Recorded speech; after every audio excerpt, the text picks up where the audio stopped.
Hello बच्चों, कैसे हो? उम्मीद करते हैं कि आप लोग अच्छे होंगे, मस्त होंगे, आप लोगों का स्वास्थ्य भी अच्छा होगा। आज का जो क्लास है कुछ डिफरेंट क्लास होने वाली है। इससे पहले जो हम लोग जो क्लास किए थे, ये क्लास जो है बुक सेक्शन का हुआ था, लेकिन आज का जो सेक्शन है ये हिंदी व्याकरण का है। क्योंकि हमारे सिलेबस में जो है हिंदी व्याकरण भी पढ़ना है, और हिंदी व्याकरण जो है काफ़ी इंपॉर्टेंट चैप्टर होता है। ठीक है ना? क्योंकि अगर नंबर उठाने हैं तो हिंदी व्याकरण भी बहुत ज़रूरी है। अगर व्याकरण नहीं पढ़ेंगे, क्योंकि आप लोगों को सिलेबस में बताया गया था, पहले भी बताया गया था कि ऑब्जेक्टिव जो सेक्शन होता है, जो कि 100 नंबर का जो पूछा जा रहा है, यानी कि 100 ऑब्जेक्टिव जो पूछे जा रहे हैं, लेकिन भला बनाना उसमें जो रहता है आपका 50 ही ऑब्जेक्टिव बनाना रहता है। लेकिन इंपॉर्टेंट उसमें क्या होता है कि 40 ऑब्जेक्टिव ही जो बुक सेक्शन से पूछे जाते हैं, लेकिन 60 ऑब्जेक्टिव जो होता है आपका उसमें, वो व्याकरण से होता है। जो कि टॉपिक जो हम सिलेबस में आप लोगों के साथ जो है डिफाइन भी किया था, बताया भी था कि कौन कौन सा टॉपिक जो है व्याकरण का आता है। लेकिन अभी जो हम लोग जो पढ़ने वाले हैं, ये टॉपिक जो है अपने आप में बहुत बड़ा स्थान रखता है, क्योंकि इससे जो है 2 से 3 नंबर का जो है प्रश्न पूछा ही जाता है हर साल का। प्रीवियस ईयर जो है आप लोग उठा करके अगर देखेंगे, उसमें ये प्रश्न मिल ही जाएगा। विशेषकर वर्ण जो चैप्टर है ये आपका, ये वर्ण और एवं उनके जो है उच्चारण स्थान। ठीक है ना? चलिए हम लोग जो है शुरू करते हैं हिंदी व्याकरण का जो है ये पार्ट। ठीक है ना? सबसे पहले जो है आज हम लोग जो देखेंगे इसमें कुछ चीजें। चलिए पहले हम इसको जो है 2 भागों में बांट ले। ठीक है ना? उसके बाद जो है आगे हम लोग इसमें चलेंगे।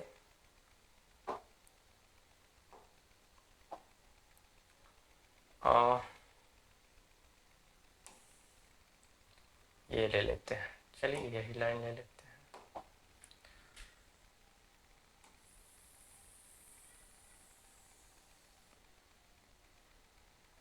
चलिए इसको मैंने 2 भाग में बांट दिया है। ठीक है ना? इसको थोड़ा सा इधर कर दे। चलिए अब जो है थोड़ा सा इसको मोटा कर दें, बेस्ट हो जाएगा। ठीक है,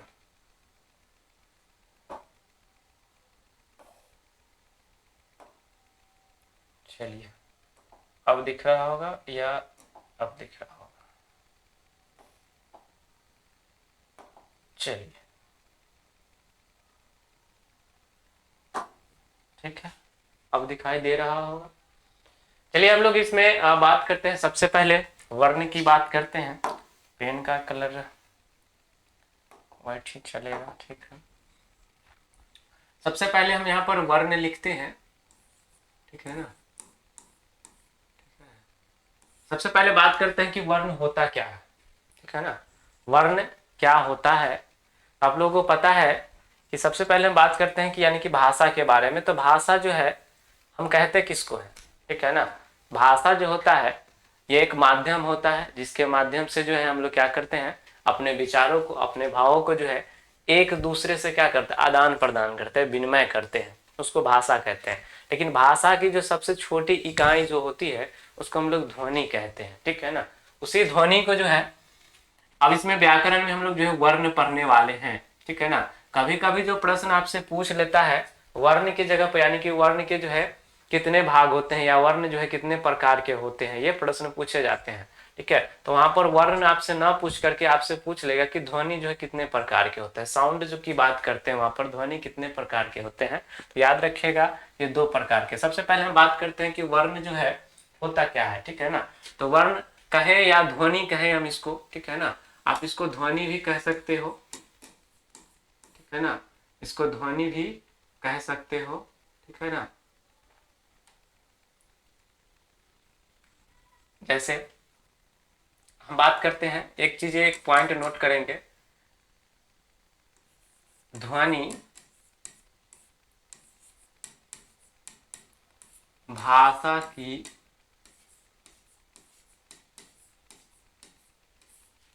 सबसे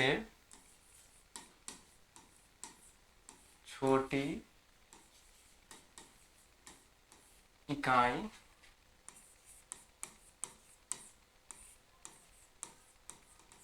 होती है। ठीक है ना? अब हम बात करते हैं, ये तो इंपॉर्टेंट पॉइंट था, हमने लिखा दिया। इसके बाद हम बात करते हैं वर्ण का, ठीक है ना। तो वर्ण यानी कि जिसे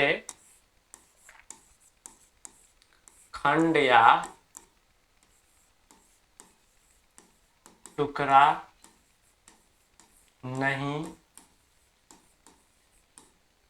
किया जा सकता है,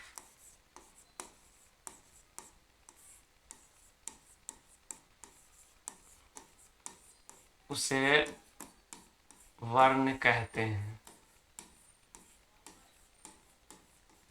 ठीक है ना।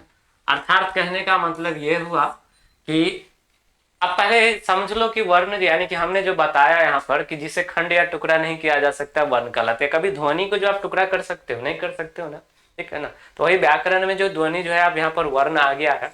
और एक चीज और भी ये जान लो, जैसे कि किसी भी भाषा में जो होता है, किसी भी भाषा को लिखने के लिए एक चिन्ह का प्रयोग किया जाता है। और लिखने के लिए यानी कि लिखित रूप देने के लिए हम जिस चिन्ह का प्रयोग करते हैं उसे लिपि कहते हैं। तो हिंदी भाषा में जो देवनागरी लिपि में जो लिखे जाते हैं यहाँ पर, ठीक है। तो व्याकरण हमको क्या सिखाता है? व्याकरण जो है किसी भी भाषा को जो है लिखना, बोलना, पढ़ना, यानी कि शुद्ध शुद्ध बोलना, लिखना, पढ़ना, ठीक है, हमको व्याकरण सिखाता है। व्याकरण क्या है? एक रूल है, ठीक है ना। उस रूल के अंतर्गत जो है बहुत सारी चीजें हम लोग सीखते हैं, जिसके सीखने से जो है हमारी भाषाएं जो है में जो है बोलने हमको अच्छा से शुद्ध से आ जाता है, लिखने हमको शुद्ध से आ जाता है, ठीक है ना। तो ये चीज है, तो एक रूल्स है। सबसे पहले अब एग्जाम की दृष्टि से हम बात करते हैं कि वर्ण तो अब समझ में आ गई होगी कि वर्ण कहते किसको है, ठीक है ना। वर्ण के जो है हम बात करते हैं यहाँ पर, जिसमें कि एक टॉपिक हम यहाँ पर फिर से बनाते हैं, वर्ण। वर्ण को कितने भाग में बांटा गया, ठीक है ना। वर्ण को, ठीक है, वर्ण को जो है देखो यहाँ पर फिर से हम करते हैं।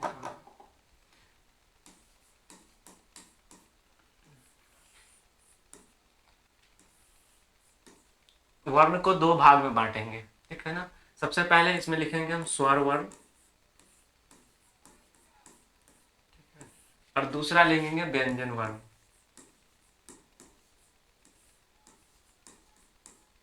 व्यंजन वर्ण। अब यहाँ पर यानी कि वर्ण को जो है दो भागों में बांटा गया, स्वर वर्ण और व्यंजन वर्ण, ठीक है ना। अब स्वर वर्ण क्या होता है? तो स्वर जो है एक स्वतंत्र वर्ण है। क्या है ये? स्वतंत्र वर्ण है। स्वतंत्र वर्ण कहने का मतलब ये हुआ कि इसके उच्चारण में जो है किसी दूसरे वर्ण की सहायता नहीं ली जाती है, ठीक है ना। इसलिए इसे स्वतंत्र वर्ण भी कहा जाता है, ठीक है। और स्वतंत्र, ये जो है स्वतंत्र वर्ण यानी कि स्वर वर्ण की संख्या जो होती है वो 11 होता है, ठीक है ना। जैसे हम बात करें आ ई ई उ ऊ और ये री, ठीक है ना। अब देखो यहाँ पर इसके बाद है फिर ये ऐ ओ ओ, ये जो है आपका ये स्वतंत्र वर्ण की संख्याएं हैं, ठीक है ना। थोड़ा सा इसमें एक चीज और भी हम देखेंगे, जैसे आपसे प्रश्न जो है ये नहीं पूछा जाएगा। आप लोगों को थोड़ा सा बोरिंग भी लग रहा होगा, आप वीडियो जब देखिएगा तो आपको बोरिंग लगेगा, क्योंकि ये सब चीजें जो है एकदम बेसिक्स लेवल से हमने शुरू किया है यहाँ पर। और बेसिक जो है आएगा तभी जो है आप आगे एडवांस लेवल भी आप पढ़ पाइएगा, ठीक है ना। तो इसलिए जो है थोड़ा सा इसको धैर्य बना करके आगे देखिएगा, ठीक है ना। ऐसा नहीं कि शुरू में ही देखिएगा क्या सर पढ़ा रहे हैं, इसको बीच में ही छोड़ के चल जाना, ऐसा मत करना। ऐसा करोगे तो आपको कुछ ऐसे टॉपिक इसमें चीजें हैं जो आएगी आप लोगों से पढ़ा भी नहीं होगा, ठीक है। अब प्रश्न वही बनता है, इसलिए इस वीडियो को छोड़ के बीच में मत जाना, ठीक है ना। ये गलती कभी भी मत करना, शुरू करना, पूरा देखना, ठीक है ना। चलो देखो इसमें हम बात करते हैं, ये स्वर वर्ण की जो है भेद की बात की गई है, ठीक है। तो सबसे पहले हर्ष स्वर, ठीक है, प्रश्न यहां से बनेगा, ठीक है ना। और दूसरा जो है यहां पर दीर्घ स्वर, ठीक है ना। हर्ष स्वर यानी कि ऐसा स्वर जिसके उच्चारण में जो है कम समय लगता हो, ठीक है, मुंह से हवा जो है कम पास होता हो, दम कम लगता हो, उसे हर्ष स्वर कहते हैं। और दीर्घ स्वर वैसा स्वर जो है हर्ष स्वर से जो है उच्चारण में दोगुना समय लगता है उसको दीर्घ स्वर कहते हैं। ठीक है ना, यानी उच्चारण पर डिपेंड करता है, यहाँ पर उच्चारण के लेकर के हर्ष और दीर्घ होता है। तो इसकी संख्या भी 4 है और इसकी संख्या 7 है। ठीक है ना, तो इसमें कौन कौन है, तो इसमें हम बात कर लेते हैं। अ है, ई है, उ है और री है, ये 4 है। उसके बाद जो है इसमें हम बात कर लेते हैं, अब दीर्घ का मतलब बड़ा, देखो यहाँ पर आ हो जाएगा, ई हो जाएगा, उ हो जाएगा, ए हो जाएगा, ऐ हो जाएगा, ओ हो जाएगा और औ हो जाएगा। ठीक है ना, तो ये 7 है। लेकिन प्रश्न जो है आपसे क्या पूछा जाता है, थोड़ा सा ध्यान दोगे। ठीक है, इसी चीज को जो है यहाँ पर हम एक कहते हैं, यानी कि ठीक है ना, ये ठीक है ना, हर्ष स्वर को जो है एक मात्रिक स्वर भी कहा जाता है, एक मात्रिक स्वर। आपसे यही प्रश्न पूछेगा। ठीक है, एग्जाम में जो है एग्जामिनर यही पूछता है कि आपसे ये नहीं पूछेगा कि हर्ष स्वर जो है, यानी कि निम्नलिखित में से हर्ष स्वर क्या है, ये नहीं प्रश्न पूछेगा। ऑप्शन में जो है अ दे देगा, आ दे देगा, ई दे देगा, ए दे देगा, औ दे देगा और पूछ लेगा कि निम्नलिखित में से एक मात्रिक स्वर जो है कौन सा है। तो ये ऑप्शंस याद रखिएगा कि हर्ष स्वर को ही जो है एक मात्रिक स्वर कहा जाता है, आपको याद रखना है इस चीज को। ठीक है ना, उसके बाद जो देखिए थोड़ा सा यहाँ पर फिर जो है दीर्घ जो है स्वर को क्या कहा जाता है, दीर्घ स्वर को यहाँ पर द्विमात्रिक कहा जाता है। ठीक है, क्या कहा जाता है, द्विमात्रिक स्वर कहा जाता है। ठीक है, इसको याद रखना है कि हर्ष स्वर को जो है क्या कहा जाता है, एक मात्रिक स्वर कहा जाता है और दीर्घ स्वर को द्विमात्रिक स्वर कहा जाता है।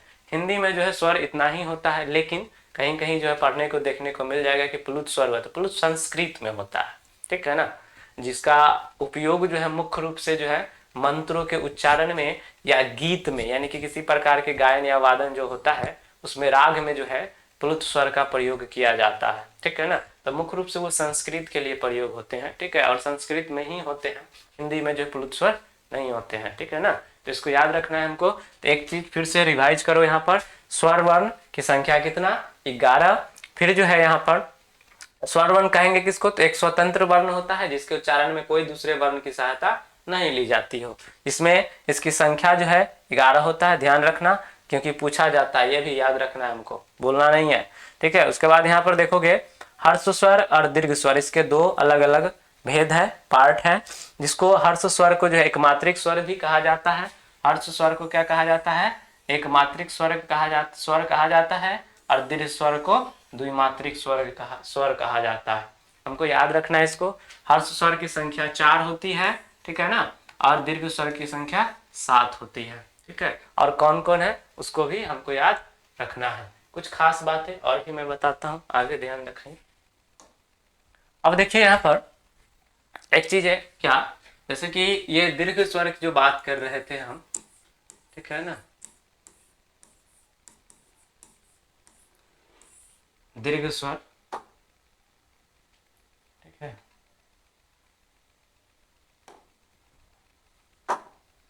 अब देखो यहाँ पर जैसे कि बात कर रहे थे आ, तो आ जो है किस किस के मिलने से बना हुआ है, ठीक है ना, ध्यान रखोगे। आ जो है, आ जो है, सॉरी, आ जो है आ धन आ के मिलने से बना हुआ है। फिर जो देखो यहाँ पर उसके बाद जो है ये बड़ी ई की बात करते हैं, तो ये छोटी वाली ई के मिलने से बना हुआ है। फिर जो है इसमें आ जाएगा ऊ, ठीक है, तो ये जो है छोटा ऊ और ये छोटा ऊ के मिलने से बना हुआ है। फिर बात करोगे, ये सब जो है काम देगा आगे बच्चा, इसको नोट करते चलना, ध्यान से देखने चलना, क्योंकि जब संधि हम लोग पढ़ेंगे तो इसके बिना संधि है ही नहीं, या वहां पर बहुत काम देगा ये, ठीक है ना, इसलिए जो है इसको थोड़ा सा नोट करते चलोगे और इसको देखते चलोगे, ठीक है ना, नहीं तो पता चलेगा कि आपको लगेगा जैसे कि हम क्या पढ़ रहे हैं, वर्ण बच्चा वाला क्लास सर पढ़ा रहे हैं। बच्चे वाला क्लास नहीं है, क्योंकि आगे जाओगे ये चीज पता नहीं रहेगा तो आगे जो है आपको ये चीजें समझ में भी नहीं आएगा, ठीक है ना, और ये बच्चे वाली क्लास नहीं है, ठीक है ना, थोड़ा सा ध्यान रखोगे इसको। फिर जो है यहाँ पर बात करते हैं, यहाँ पर ए, ठीक है ना। तो ये इसको तो पढ़ तो लेते हैं, ठीक है ना, लेकिन यहाँ रियल में ये बना हुआ किससे है, ठीक है ना। याद रखना, ये आ और ई के मिलने से बना हुआ है, इसको आई पढ़ते हैं, ठीक है ना, ठीक है ना।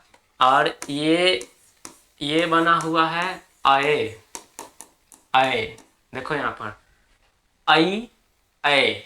उच्चारण थोड़ा सा जो है लोग गड़बड़ करते आ रहे हैं, जिसकी वजह से जो है ऐसा होता है, ठीक है ना। यानी कि देखो, यानी कि उच्चारण अगर सही करोगे तो ये याद रखने की आवश्यकता नहीं पड़ेगी। आई, इसको पढ़ते हैं आई, और इसको पढ़ते हैं आए, आए, आए, ठीक है ना। यानी कि इसको ध्यान में रखोगे, ये दो चीजें अपने आप जो है पता चल जाएगा कि किस किस से मिलकर ये बना हुआ है। उसी प्रकार से देखो यहाँ पर ओ पढ़ते हैं इसको, और इसको औ पढ़ते हैं, लेकिन ये भी गलत उच्चारण है। देखो यहाँ पर क्या है, आउ, इसको पढ़ते हैं आउ, आउ, आउ, ठीक है ना। और ये होता है आओ, आ ओ, आओ। देखो उच्चारण अगर सही करोगे तो ये भी आपको याद हो जाएगा, कोई बड़ी चीज नहीं है। उच्चारण देखो यहाँ पर फिर से एक बार, ये आ देखो, अ और आ से मिलके बना हुआ, बड़ी ई जो है ई से मिलके बना ऊ, ये याद रखना है आपको ये, ठीक है ना। आई, आ और ई, आई, आए, आ और ए, आए, ठीक है ना। इसके बाद देखो यहाँ पर ओ, आ और ऊ से मिलके आऊ, ठीक है, औ और जो है आओ। यानी कि इस प्रकार से ध्यान रखोगे तो उच्चारण भी आपका गलती नहीं होगा, ठीक है ना। इसको भी हमको ध्यान में रखना है। ये सब चीजें हम इसलिए बता रहे हैं क्योंकि आगे जो संधि स्टार्ट होगा, ठीक है, तो वहां पर ये काम आएगा, ठीक है, क्योंकि इसके बिना संधि है ही नहीं, ठीक है। तो इसको याद रखना है कि इसके बिना संधि नहीं है, तो संधि पढ़ने के लिए ये सब चीज आना जरूरी है, ठीक है ना। क्योंकि बेस होता है ये किस, यानी व्याकरण का जो आपको पहले भी पता है कि व्याकरण का जो बेस होता है, अल्फाबेट पढ़ना पड़ता है हमको, तो बिना अल्फाबेट का जो है ग्रामर है नहीं है। उसी प्रकार से वर्णमाला के बिना जो है पूरा व्याकरण अधूरा है, ठीक है ना। तो इसमें वर्णमाला तुमको पढ़ना पड़ेगा। चलिए, फिर उसके बाद जो है यहाँ पर हम बात करते हैं कुछ चीजें, अब व्यंजन की बात कर लेते हैं, जो कि व्यंजन से जो है प्रश्न भी पूछा जाता है। व्यंजन वर्ण, ठीक है। व्यंजन वर्ण किसको कहेंगे, तो वैसा वर्ण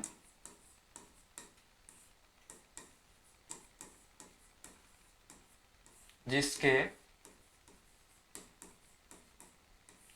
उच्चारण में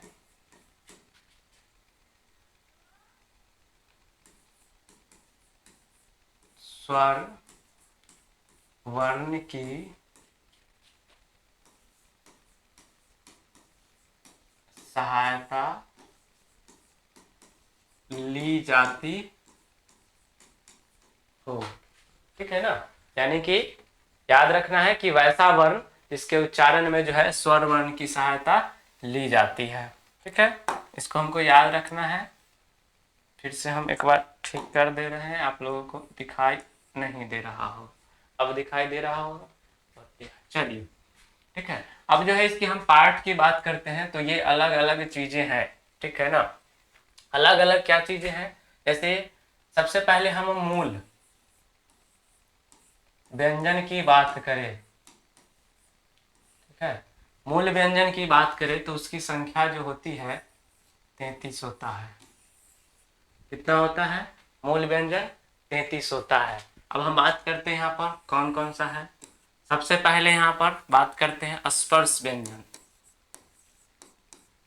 स्पर्श व्यंजन, ठीक है ना। स्पर्श व्यंजन को ही जो है क्या कहा जाता है, वर्गीय व्यंजन, ठीक है, वर्गीय व्यंजन। स्पर्श व्यंजन को ही क्या कहा जाता है, वर्गीय व्यंजन कहा जाता है। थोड़ा सा ध्यान रखोगे, नोट करते चलोगे। अब देखो यहाँ पर स्पर्श व्यंजन यानी कि हमारे इंद्रियों का यहाँ पर जो दिया गया, जिसमें कि अलग अलग भागों को ये टच करता है, इसलिए स्पर्श व्यंजन कहते हैं उच्चारण में, ठीक है ना। और वर्गीय व्यंजन भी है। देखो यहाँ पर इसकी संख्या कितनी है, स्पर्श व्यंजन और वर्गीय व्यंजन की संख्या जो होती है वो होती है 25। कितना होता है, 25। कौन कौन सा, जैसे कि बात करते हैं क, ठीक है, क से लेकर के म तक होता है, ठीक है ना। जैसे बात करते हैं यहाँ पर क, ख, ग, घ, ग, च, छ, ज, झ, ट, ठ, ड, ढ, न, त, थ, द, ध, न, अ, फ, ब, भ, म। अब देखो काउंट करके थोड़ा सा देखोगे यहाँ पर कि ये टोटल जो है इसमें 5 यहाँ ये हो गया, ये 5 हो गया, ये 5 हो गया, ये 5 यहाँ पर ये 5, टोटल मिलाकर देखा जाए तो ये 25।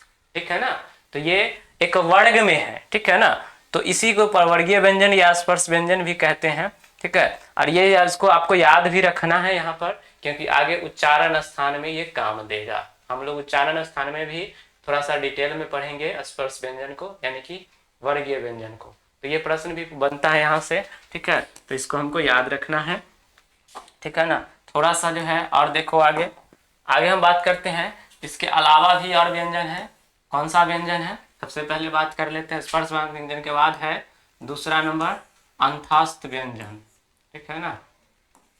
अंतस्थ व्यंजन। ठीक है, ऐसे मत लिखो इसको,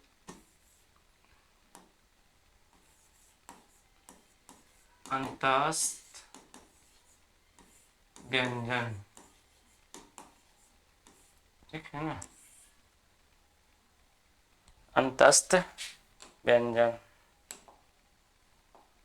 अब देखो अंतस्थ व्यंजन की संख्या कितनी है, तो 4 है। कौन कौन सा है, य, र, ल, व, ये 4 है। और ये प्रश्न जो है कई बार पूछा गया है कि निम्नलिखित में से अंतस्थ व्यंजन कौन सा है। कई बार पूछा गया है, ध्यान रखिएगा। अंतस्थ व्यंजन य, र, ल, व जो है अंतस्थ व्यंजन होता है। ठीक है ना। तो इसको याद रखना है हमको, हर हाल में भूलना नहीं है। नंबर 3, ठीक है, उष्म व्यंजन। उष्म व्यंजन। उष्म व्यंजन की संख्या कितना, 4, जिसमें कि तीनों स होता है। तीनों स कहने का मतलब तालव्य स, मूर्धन्य स, दंतीय स और हा। ये 4 जो होता है आपका उष्म व्यंजन होता है। तो काउंट कर लो थोड़ा सा, 25, ठीक है, इधर 4, 29, 29 4, 33, यानी कि मूल व्यंजन की संख्या कितना हो गया, 33 हो गया। ठीक है। इसके अलावे भी व्यंजन होते हैं। ठीक है ना। इसके अलावा क्या व्यंजन है, थोड़ा सा देखोगे आगे की हम बात करते हैं। इसके लिए जो है, इसके बाद जो है यहाँ पर संयुक्त व्यंजन, जिसको हम कहते हैं संयुक्त व्यंजन। ठीक है। ये हालांकि जो है संयुक्त व्यंजन है इसलिए क्योंकि ये कई अलग अलग जो है व्यंजनों और वर्ण स्वरों के मेल से बना हुआ, इसलिए इसको संयुक्त, और मूल व्यंजन के कैटेगरी में इसको नहीं रखा गया है। तो इसको याद रखना है कि मूल व्यंजन के कैटेगरी में इसको नहीं रखा गया है। इसको हम लोग जो है संयुक्त व्यंजन का नाम देते हैं। ठीक है ना। चलिए इसके बाद हम बात करते हैं इसमें कि संयुक्त व्यंजन जो है कौन कौन सा है। ठीक है। तो इसकी संख्या भी कितना है, 4 है। कौन कौन सा है, सबसे पहले बात करते हैं, ये है अक्ष, ठीक है, त्र, ज्ञ,